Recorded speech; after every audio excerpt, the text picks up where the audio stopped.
Boston has long been a leading destination for immigrants to the United States, but the journey from new Bostonian to naturalized citizen has been dramatically changed under President Trump. Those changes have been highlighted in a new report by Boston Indicators Project, supported by the Boston Foundation. To tell us about the findings are the research manager from Boston Indicators, Trevor, Mattos, and an attorney with Greater Boston Legal Services, Moran. Thank you both very much for being with us. Thank you. Trevor, what is the big picture here? I mean, what has changed so much since in the past couple of years?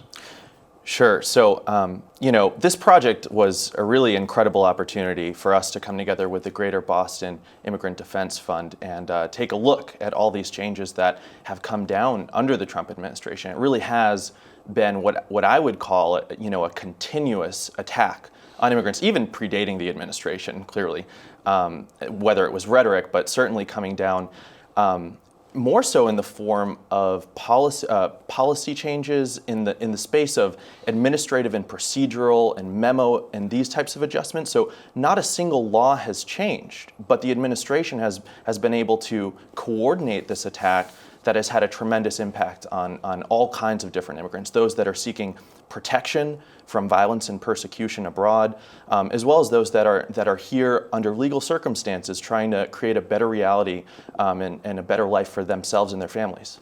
Moran, if there's a crisis part of this, I guess it's when somebody's detained.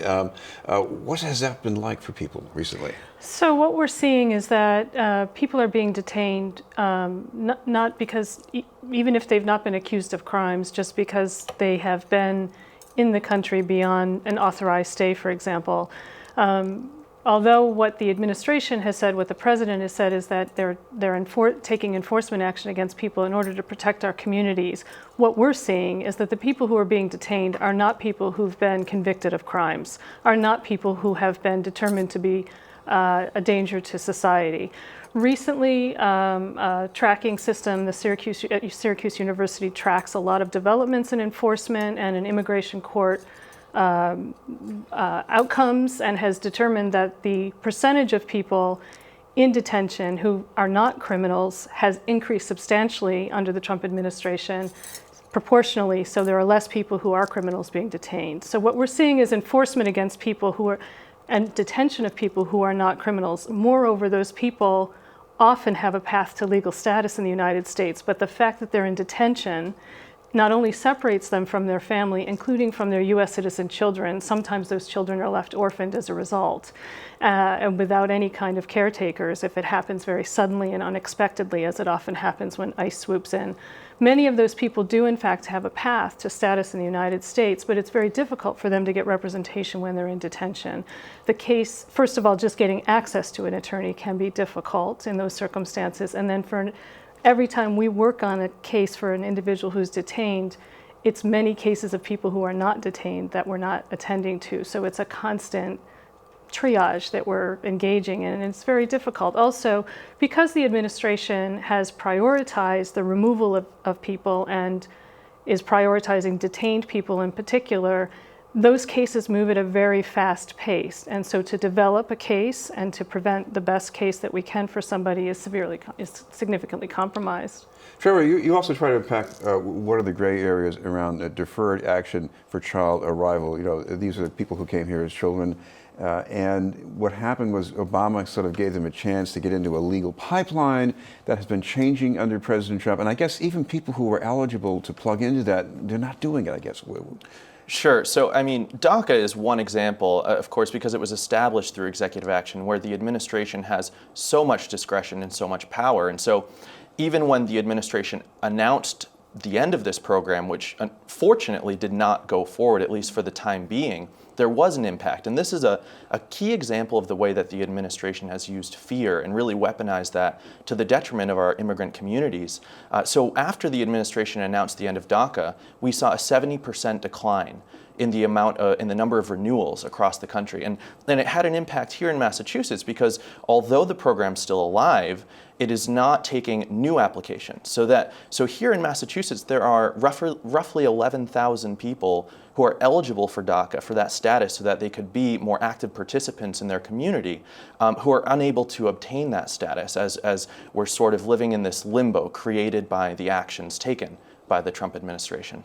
Meg, I guess another kind of limbo, it affects people who I guess would not so long ago have been legally in that pipeline to citizenship, but they're trying to apply. They have children who are born here, so Right. they're entitled to certain things. Right. And I guess there's a new rule that could be coming into play that's going to change that complexion dramatically. So I guess to clarify, if we're talking about DACA, that was not Not about this is about Okay. this is about but please, if you want to say something about DACA. Well, I just want to sort of put an example forward that what we're seeing is these are kids who came to the United States and have not been accused, have not committed any crimes, are being educated, have been educated.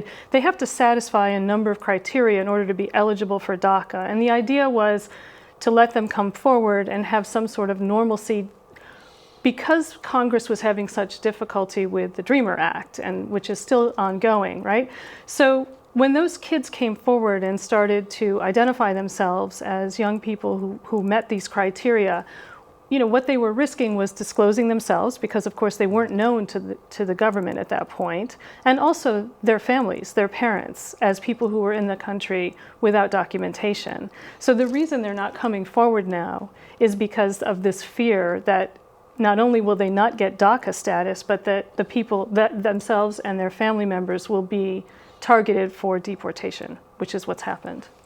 Sure. I guess there's also concern raised in your report about what might happen if we have these new rules about being a public charge. There have always been rules about that, but they're being redefined, I guess, and I guess that's already having an effect on people. Certainly.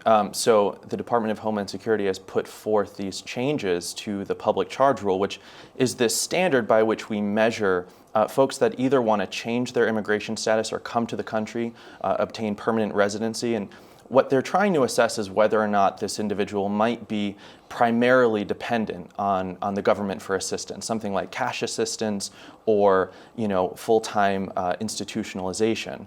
And so that's the way that the rule is currently established, but the administration has proposed to change this and expand the number of criteria dramatically, so that now it would consider also any benefits that the family has received or the applicant has received, including those in the realm of housing assistance, of nutrition assistance, of healthcare assistance.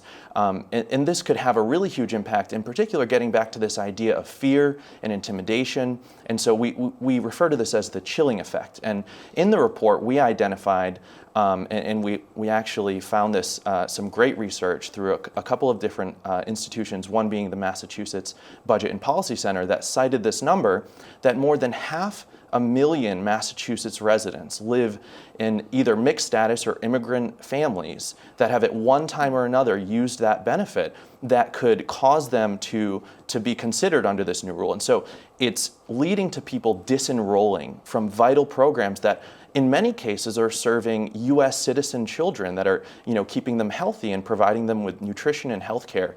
And so the rule hasn't even changed yet. It could change in the future after it goes into the Federal Register, but even still, as Meg alluded to, this is already having an impact.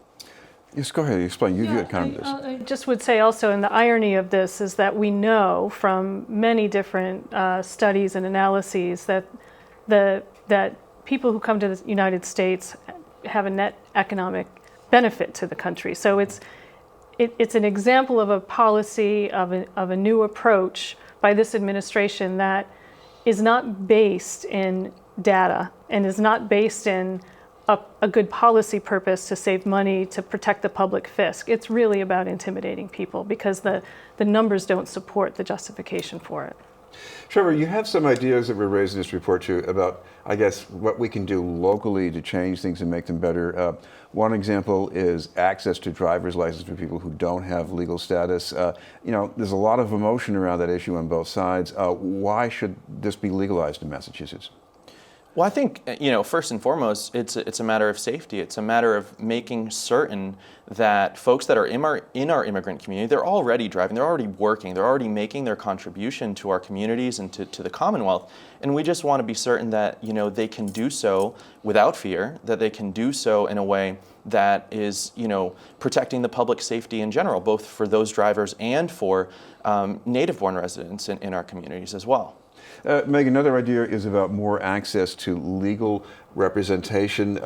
Talk about either the backlog for that or why it's just so important for people to have that. Legal representation is critical for a number of reasons.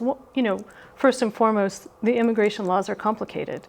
It's very complex to navigate the system and to present a case. And my clients rarely speak English. Mostly they don't. We represent primarily people seeking refugee status, asylum seekers in the United States, and victims of violence, people who've survived torture and other violence. They come to the United States extremely traumatized. And so for them to advance their own case requires an awareness of U.S. laws and U.S. systems. It's virtually impossible. We see the statistics. The number of people who are granted eligibility status as a result of legal representation is tremendously higher than people who otherwise don't have it. The case of a woman who just was granted asylum that I worked on, she was, the week before I took on representation of her case, she was about a week away from being deported because while she was in detention, the immigration judge gave her an asylum application form, printed only in English. She speaks only Spanish, and asked her to complete it within a week and come back and present her own case. It was impossible for her to do that, and even to know what she has to prove in order to show her eligibility for that legal status, let alone communicate it in English as she was obliged to do.